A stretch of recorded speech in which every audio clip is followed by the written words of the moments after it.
Hello students, I welcome you all to the RKC Online Social Studies class. I am Mrs. Usha Vasani, your Social Studies teacher.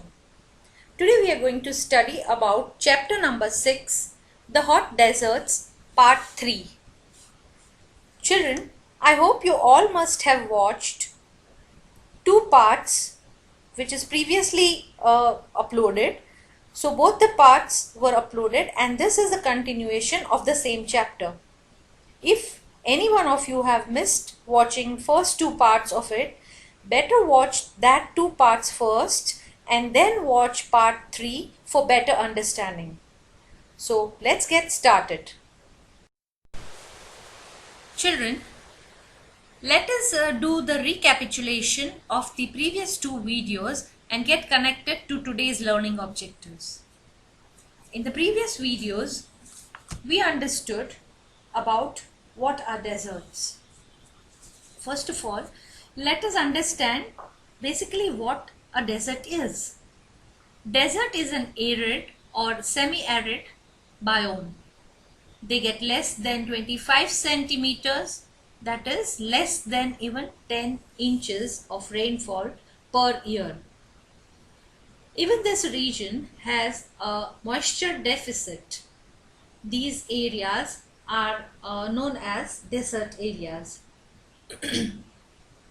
We also studied that deserts are generally found in the latitudes between tropical and the polar regions.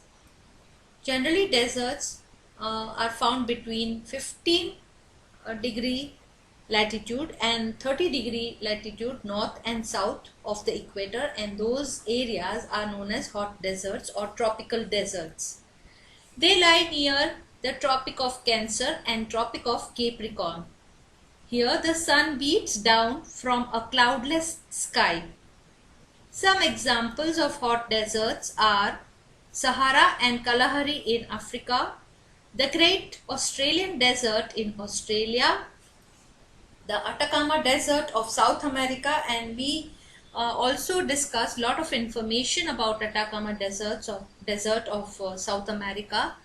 Then one of the examples of hot desert is even Mexican Desert of Mexico and Thar Desert in India and Pakistan. We also discussed that the area of Thar Desert, which is in the Pakistan area, is known as Rohi, and it covers the area of Bahawalpur, Punjab of Pakistan. Besides hot deserts, there are temperate deserts such as Gobi Desert in Mongolia in Asia. The cool deserts of Central Asia have a very extreme climate with hot summers and very cold winters because they are at higher latitudes and are far away from the sea. Cold deserts are found between the poles and the Arctic and Antarctic circles. For example, the tundra in Russia.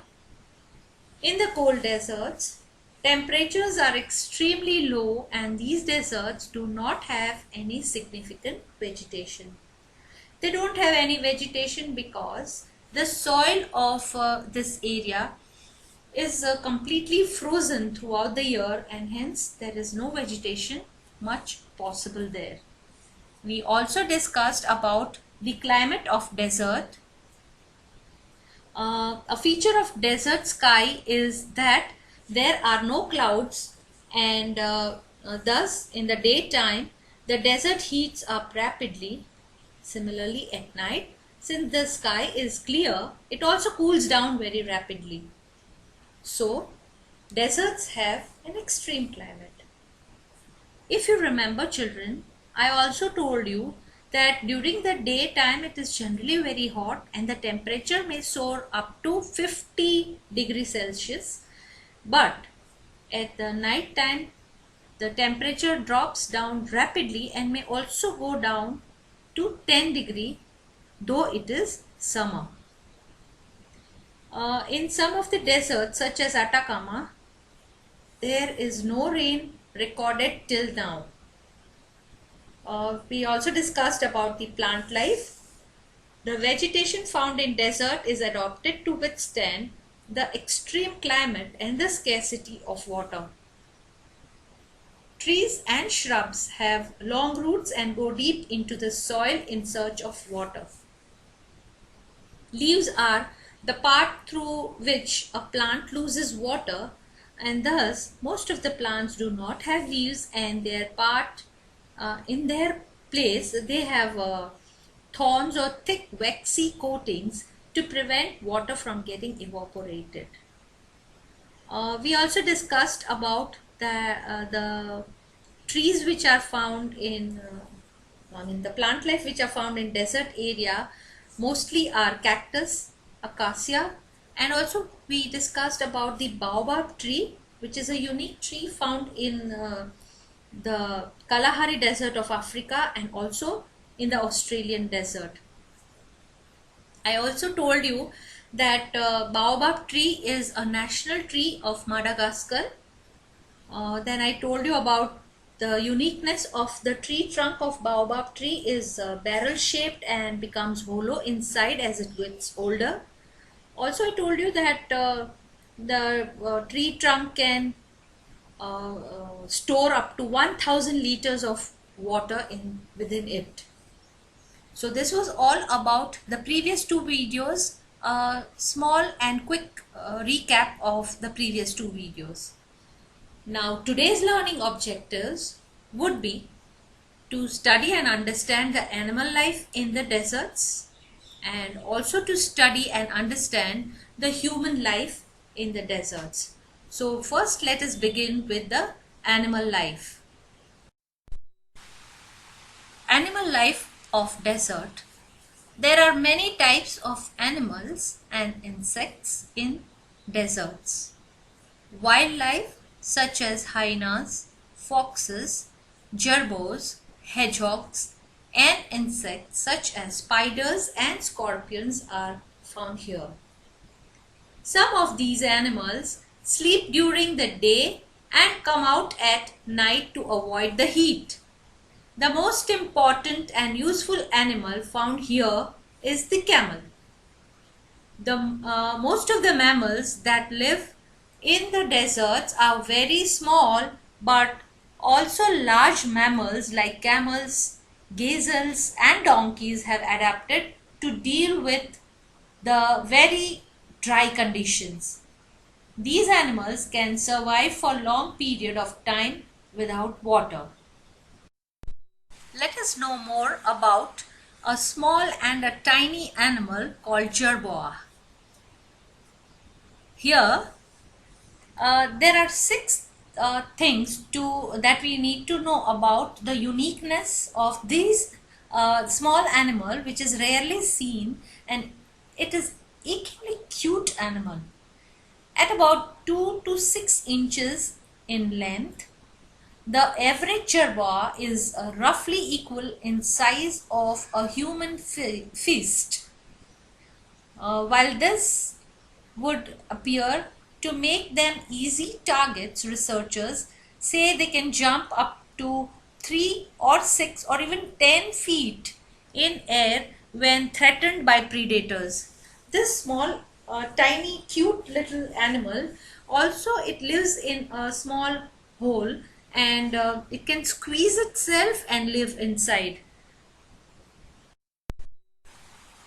Having adjusted to harsh desert landscapes over millions of years, jerboas do not drink water to stay hydrated.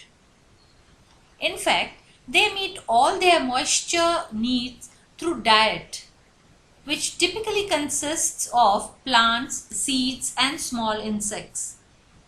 Aided by hind limbs that are at least 4 times the length of their forearms, an elegant kangaroo-like tail it has got.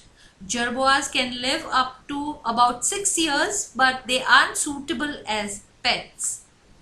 Like many desert animals, jerboas sleep through the day, only to emerge after the sun goes down and temperatures dip. To beat the heat, jerboas shelter in underground burrows that are often located near plant life and field borders. Some species even dig out multiple burrows, one for hunting and another for raising offspring. I told you earlier also, it squeezes itself to go inside, and this is the uniqueness about this animal. Let us know something more about the most commonly found animal in the desert, and that is the camel. The camel is called the ship of desert. It has some special features which help it to survive the hard life of the desert. It could store water in the lining of its stomach and thus can survive without water for a day. It can also store fat in its hump in the form of fat. It has thick padded feet with long legs which helps it to walk in the sand. Its eyelids protect its eyes during the sandstorms.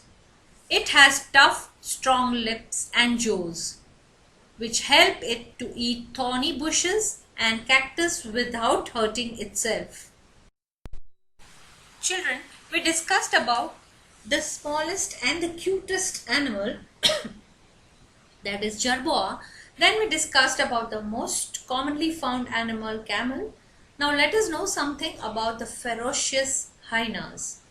Hyenas are the carnivorous animals belonging to the family of the fox. It is one of the most dangerous species as it is capable of killing a lion single-handedly. Children, this small looking animal means small in comparison to a lion. It looks smaller than a lion, but it has the capability of killing even a lion. Imagine that how ferocious and dangerous this animal is. Children, we discussed about the animal life found in the desert, mostly the wildlife such as hyenas, foxes, jerboas, hedgehogs, and some insects like scorpions and spiders are found in the desert. Even these animals have adapted themselves to the climate of desert. Now let us know something about the human life of desert. It is very difficult to live in deserts, and the population here is very scarce, means very less. The chief occupations here are animal rearing, trading, farming and mining. Some inhabitants of the deserts keep sheep, goats, horses and camels. But due to the scarcity of water and food pastures for the cattle, they are forced to move from one place to another. They live in tents, and wherever they go, they carry their belongings with them. The Bedouins of North Africa and Arabia, the Tuaregs of Western Sahara, lead a life like this. Let us know something about the Bedouins of North Africa and Arabia. The Bedouins are the oldest inhabitants of the deserts of Arabia. They are known for their resourcefulness and hospitality. Typical Bedouin food includes bread, rice, dates, yogurt and milk, and also meat from their animals. So basically they are the tribal people, you can say the nomads, who carry their belongings. They keep on changing they don't have any permanent house, so they keep on changing their house or their settlement from one place to another, as they are living in proper desert area, and where during the seasons they keep on changing their houses. They don't have any permanent settlement. They often need to travel vast distances and no permanent dwellings. They carry all their belongings with them. For travel and cargo purposes, this tribe uses the camels. You might ask that do this tribe yet exist?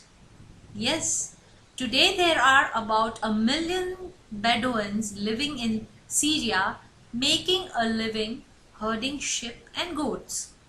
They are basically Arab speaking nomadic people and they still exist in the areas of Arabia. We talked about the Bedouins of North Africa and Arabia. Now let us know something about the Tuaregs of Western Sahara. Tuareg people are principally inhabitant of Western Sahara Desert. They are the Muslim nomads of Sahara. They are also known as the blue men of Sahara. The Tuareg men wear a blue indigo veil to protect their faces from the dust whipped up by the desert winds. We talked about the human life of Bedouins of North Africa. We also discussed about the Tuaregs of the Sahara. Now, let us know something about the human life of Thar Desert. The Thar Desert is most widely populated desert in the world. The population density here is 83 people per kilometer square. Means the population is quite dense here. In India, the inhabitants comprise of Hindus, Jains, Sikhs and Muslims as well. So here the people live many people live and basically they deal with the occupation of animal rearing, trading, cultivation and mining. Now let us talk something about the merchants of deserts. The items in demand here are rugs, dates, carpets, ropes and food grains. The use of camels is gradually diminishing now and jeeps and vans are being used. Mining is also an important activity here. The Sahara Desert is rich in iron ore, copper, petroleum and natural gas. Copper and nitrite are found in Atacama Desert. Iran, Iraq, Kuwait and Saudi Arabia are rich in petroleum. So this is all about today's learning and we have discussed today about the animal life and the human life of the desert. I also told you about different animals, some relevant information regarding some wild animals which are rarely found in even the zoos. So we discussed about some of the animal life. We also talked about the human life.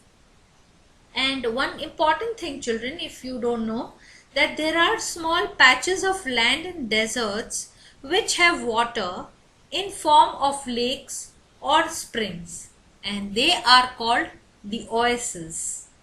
Around these we find date palms and other desert plants and even people here they are concentrated most often around these oases only because it becomes very easy for them to settle where there is water found.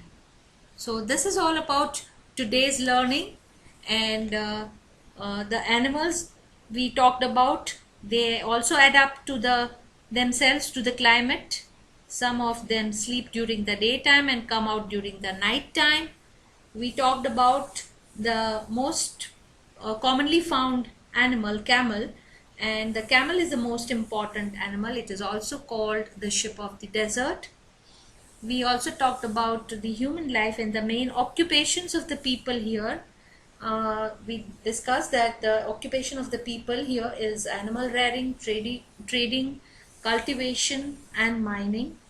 Some tribes found here are Bedouins, Tuaregs and about our own Thar Desert, which is also known as the Great Indian Desert.